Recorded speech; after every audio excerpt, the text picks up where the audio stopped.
So upcoming Friday nights, me and the degenerate boys that we are, we're coming back with the betting show. You look at the way he bounces off tacklers, the way that he keeps his eyes downfield, his vision, his ability to find holes, his pass catching ability, right? Because he had. In my lifetime, I'd put him at probably around the 2 area, with, again, the only other person up there being King Richardson. Anthony Richardson or Caleb Williams at the 111. Yeah. So just hit us.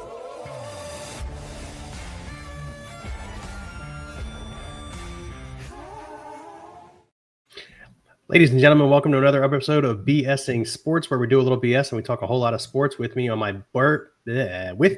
Birds and Boys show is Gucci, as we've been doing the last few weeks. We're going to talk Eagles, we're going to talk Cowboys. It's going to be a recap show, not a preview show. And I know that we're on the wrong day. I know that we're early. I've got the Phillies to watch here in a little bit. Gucci, I'm sure, has stuff to do. But more importantly, I have the Phillies to watch here in a little bit. Gucci, how you doing, man?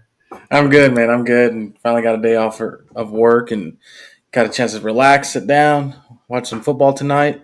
Hopefully the downfall of the Eagles continues. So we'll see how that goes. Hopefully that's not the case, and the Eagles beat the shit out of the Giants later. I don't know what. Like, I get it, you don't like the Eagles, but you also don't like the Giants. I just feel like it'd be like a 1-1 for you. Yeah, I definitely hope both teams lose. Yeah, don't get me wrong, but I hate the Giants a little bit less than I hate the Eagles. That's fair. That's fair.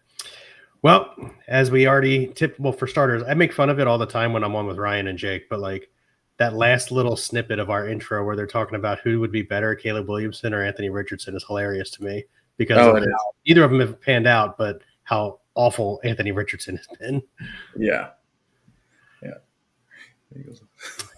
True 16 says, how can the Eagles lose to a team that lost by 50 points last season? That's a good question. I don't know. We're going to get into it. Listen, the Eagles were leading 17-3 going into the fourth quarter. And listen, I know a lot of Birds fans are going to be like, there were a lot of questionable calls and there were a lot of things that went against the Eagles in that game. That's totally fine. You're probably right. Should have never been in that position.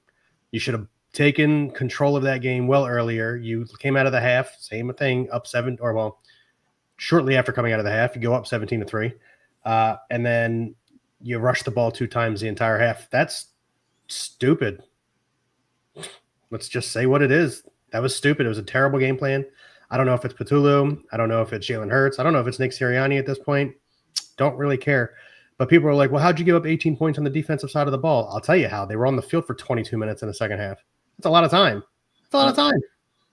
You're talking your offense had the ball for 7 minutes in the second half. Of course the defense was winded. Of course they let the other team go down the field and score. And again, a few questionable calls. Should have never been in that spot.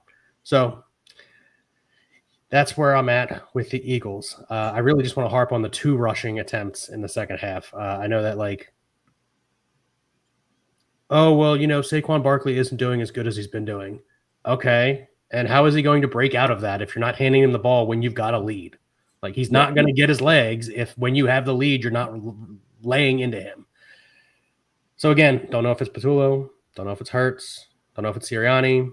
Don't really give a shit at this point. I'm just tired of seeing how you're either good in the second half or good in the first half and not the opposite. If you can't play ball for 60 quarters, you're going to continue to lose games. And that's how I feel about it. Gucci. Yeah, this was a fun one for me to watch. So definitely that's the word I was going to use.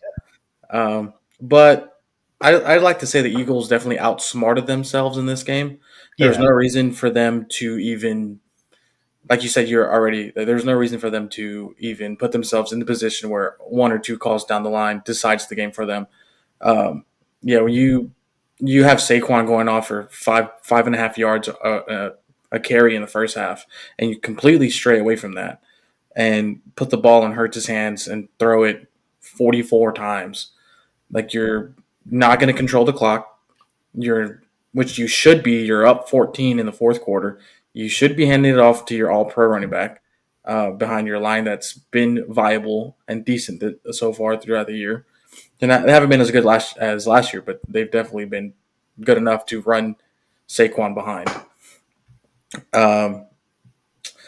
There is that little, I don't know if you want to call it drama or just A.J. Brown being a diva. I will say yes to the diva comment. I will say that behind closed doors, there doesn't seem to be any actual drama. Right. So, like, yeah, he made the tweet, and then in the presser that he had on Wednesday of last week, they flat out the media, obviously, because that's what Philadelphia media does, is like harp on the hardest thing and only go to town on that. And he was like, no, I let my emotions get the better of me. Like, I'm really happy to be in Philadelphia. I do like it here. And yes, he could just be saying those things, but I do think it's true. I mean, he just won a Super Bowl. And 2 years ago, he had he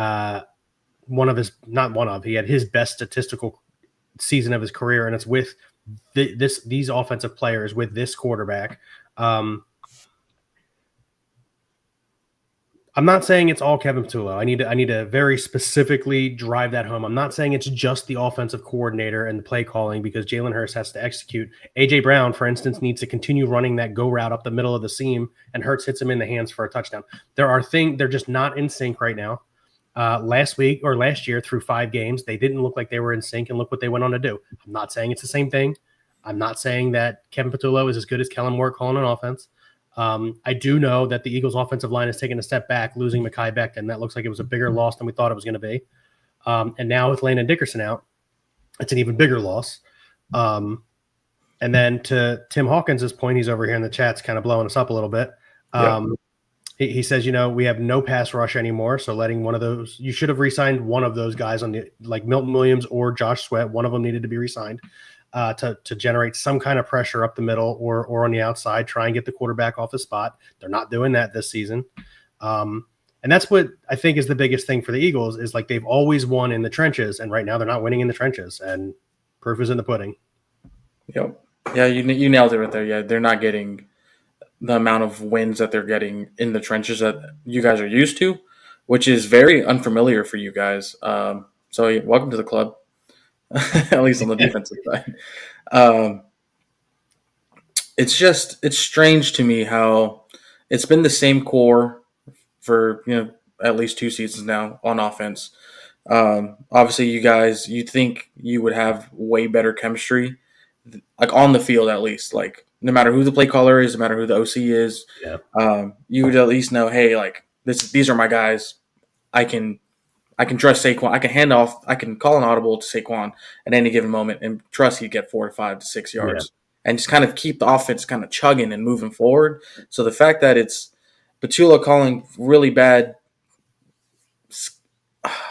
quarters of play, where it just doesn't fit the timing of the game, and then Jalen allowing the play to then happen as the leader of the offense. You see other great quarterbacks in the league. They get up to the line, they don't like what they see, and they completely can it, go to something else that will at least get them 3 yards minimum. I do like that point. Now I know that 2 years ago, and listen, we're 2 years removed from that, and he's got a Super Bowl MVP under his belt. He's won a Super Bowl, so I'm thinking maybe you should be giving him more reins to do that. But I know that 2 years ago they were telling him flat out, don't check at the line. Like now, at the time they had Jason Kelsey as their All-Pro center. He was the one checking at the line, so I get it. Give and take here. But I do know that 2 years ago he was told not to check at the line. You want to know what else is making it really easy for defenses against the Philadelphia Eagles? And I don't know if you noticed this when you watch the replays, because I know you don't watch the game in full. They are constantly snapping the ball with 1 second on the damn clock. That is true. Like, tell me you want to make it as easy as possible for a pass rush to get to you, than letting them time the snap with the clock, not just on your cadence, on the clock on the wall. They know you got to snap it, so they're jumping it, and they're getting right to Hurts, and we've seen it, 3 weeks in a row now. Yep. I mean, Tampa Bay doesn't even have that great of a defense, and they sacked him hard twice because they were jumping the count. And now Denver turned around and did the same stuff. That's like the little idiosyncrasies that are like out of sync right now are like big, like some of my biggest pet peeves when watching my team play football. And I know you feel this way because you're a Cowboys fan, so you've been dealing with it for years. It's just a pain to watch. And again, I crack jokes, but I'm right. It's like the little things that they should be doing better at, like simple things like snap the ball at 3 seconds instead of 1 second, like simple things that they're failing to do. And that's what's driving me up a wall. That's why I'm so frustrated with the Eagles at 4-1. And again, they are 4-1 and they're first in the division and they're tied for best record in the league. But they could very easily be 2-3. And I think that's why I'm so irritated about the way it's gone. Yeah, I completely agree. You know, you're a Miles Sanders not fumbling away. You're not a blocked kick away, and you're 3-2, or Two two and and three. three. Sorry, Yeah, you're that. in the Yeah, same you're that close. in the same sense, like the Cowboys on the flip side could also be at worst 3-2, maybe even 4-1. Just those minute things of those games where it doesn't really tell the tale of your record, which I hate when Ryan throws in my face like 4-1, I'm into the division, blah blah blah. I was like, dude, you guys are so close to being a 500 team right now that it's not funny. Yeah, you've had those magic moments happen where you win the game, things go your way when they shouldn't have. Good teams do that though, and we've seen it for years with the Chiefs, right? Like they haven't been an explicitly explosive team, but they always find ways to win. Good teams do that. Well, I do believe that the Eagles are probably one of the best rosters in the league. Right now, they're just out of sync. I do think that they'll get it. I'm just worried about how long it will take to get. Like, is it tonight against the Giants, or is it in 3 weeks against the Ravens, who look like terrible? I don't even know that they play the Ravens, but is it in 3 weeks when they play Joe Schmo? And have they lost 4 straight games at that point? And at which point your record looks completely different. Like, when is it that they will look like the team that absolutely dominated the shit out of the Chiefs in the Super Bowl last year? Like, when is that team going to show up? And as a fan, super frustrating. Yeah, for sure. And I tell you what, if it's not tonight, I don't know when it's going to be for you guys. Yeah, no kidding, right? I mean, Jackson Dart, there isn't a lot of video on him. Cam Scattaboo runs like he's trying to get CTE. Outside of those two, and Malik Neighbors ain't even on the field. So, out of those two guys, you can't stop those two guys. Yeah. And they just lost to the Saints, no? Last weekend? That ended up being a better game. I don't know if you actually watched that. That ended up being a pretty decent game. I had it up, yeah. The Giants did lose, but that ended up being a decent game to actually watch, not just the Saints and Giants, right? Yeah. Giants, went up 14-0 early and then threw the game away. A lot of double-digit losses last week. Or double-digit leads that turned into losses. The Chiefs were one of them. The Titans were another one. The Birds, obviously. Who else? Doesn't matter. There's a lot. I think the Chargers were up by 10. I think the Chargers were up 10-0 and lost. So double-digit lead there, yeah. It was just something in the league last week. It sucks. But let's move on. Let's talk about your boys. You're up. Yeah, Cowboys win on the road in New Jersey, 37-22. Cowboys had the control of the game the entire game, with the exception of the very first drive that the Jets had, held them to a field goal. Dak continues to impress everybody, which is no surprise to Cowboys fans during the regular season, at least. 4 touchdowns, 0 interceptions, very efficient. He led 2 90-yard drives that ended up being touchdowns. So you can say, Dak's, finding his stride and doing well, but at the same time, it's the Jets. I sent you the screenshot. I sent the tweet in the middle of the beginning of the third quarter. Cowboys look great, everything that everyone had concerns about, it kind of seemed like they all kind of vanished for that game, which is a great feeling to have. You want your team to beat up on the lesser teams in the league. Supposed to. Yeah. So, when people tell me it was just the Jets, I'm like, no, we're supposed to do this. People want to take us seriously. We're trying to fight and claw our way back after, first 3 game, just starting off poorly. We're supposed to be like this. I don't care what anybody says. This was a great game, coaching wise. Bears a few weeks ago. Yeah, that was a terrible game. I know. Yeah. But to your point, you're 100% right. Good teams are supposed to bury bad teams. Cut and dry, right? Yeah, have to. This kind of takes the sting away from that almost loss against the Giants. That 40-37 game where, Dak looks great. Looks amazing, but your defense looks like they're in kindergarten. So they're trending in the right direction on defense. Their offense is consistently putting up 30 points a game, with the exception of the Bears game a couple weeks ago. They kind of kicked off their offensive firepower. The next thing I want to talk about is stepping up. Cowboys have a lot of starters out on both sides of the ball, and they had 4 out of 5 offensive starting linemen out. And the one starter, lineman that remained that didn't get hurt was Terrence Steele, which if you're familiar with Terrence Steele, he is hot garbage. So you might as well just had 4 backups in there. And cumulatively, my throat's getting dry. They allowed 1 sack the whole game, and it was like towards the end when it didn't really matter. And Dak there's some crazy statistic that the NFL or PFF put out that was like Dak's least pressured game of his career, which Dak's been in the league a long time. It's kind of impressive with 4 backups and 1 starter who's pretty bad. Offense continues to blow my mind every time we play. No CD, no Turpin. 2 out of your top 3 guys are out. You find a gem that you've been stashing in Ryan Flournoy. He has 114 yards at halftime. Pickens is going to give you 60 yards and a touchdown at this point in this offense. Javonte Williams being proven in week in and week out that he is the best free agent signing in Cowboys history. Like, damn, I'll say it. Like, he's number 3 in league in rushing yards. I think he's like top 10 in touchdowns. In Cowboys history? Yeah.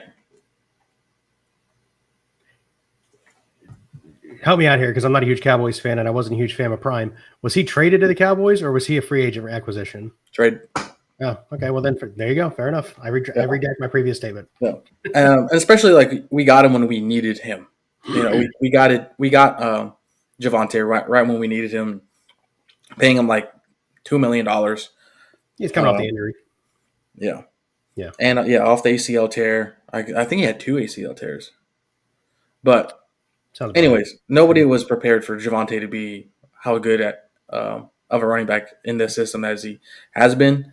I think he's like 30 yards away from being the number 1 rushing running back behind like Jonathan Taylor. I think he's like 3 yards away from whoever's number 2. So, he's there. He's there in the mix. And that's just a testament to the depth of the O-line that we've had. O-line has stepped up a lot, even with the starters being out. Transitioning over to the defensive side of the ball, you have your starting middle linebackers, Jack Sanborn, who I cannot stand. He's been a pretty bad pickup. Eberflus brought him over from the Bears. Dude's running in quicksand. He's terrible. Also, you're bringing somebody from the Bears who had that season last year. You just got to imagine it's not a good grab. Yeah. Jack Sanborn goes out after the first quarter with a concussion. I think he's still in concussion protocol.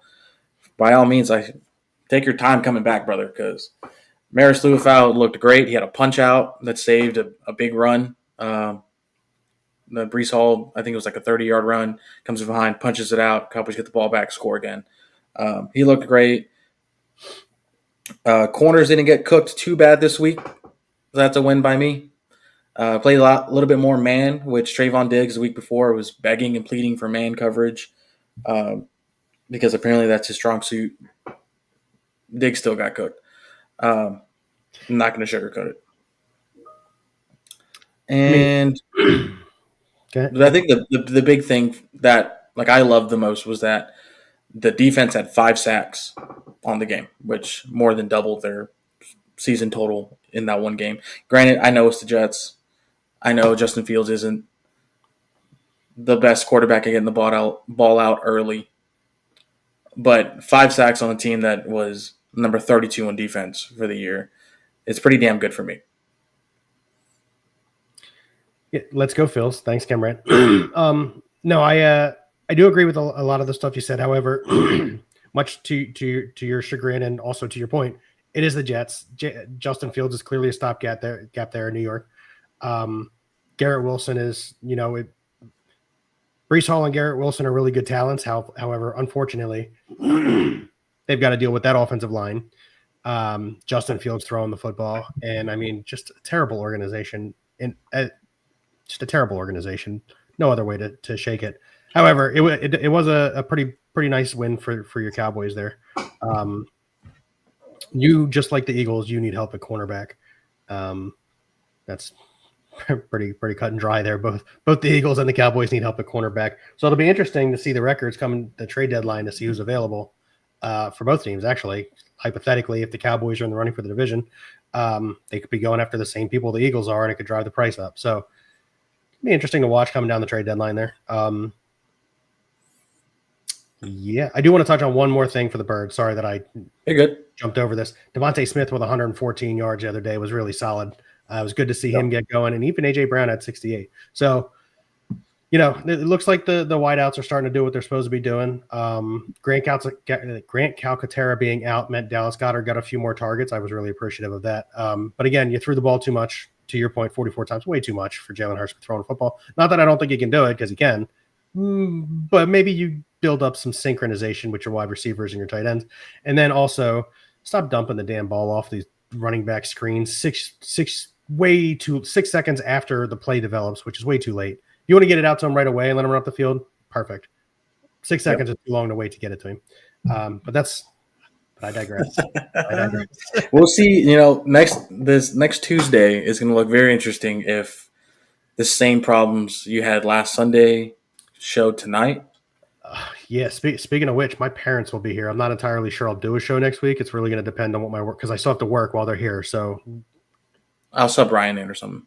Yeah, that's fine. I only get to see my parents like 2 or 3 times a year. So that's fine. Yeah, that's fine. But yeah, let's run up on some final thoughts here. Who do you guys have this weekend? We have the Carolina Panthers in Carolina.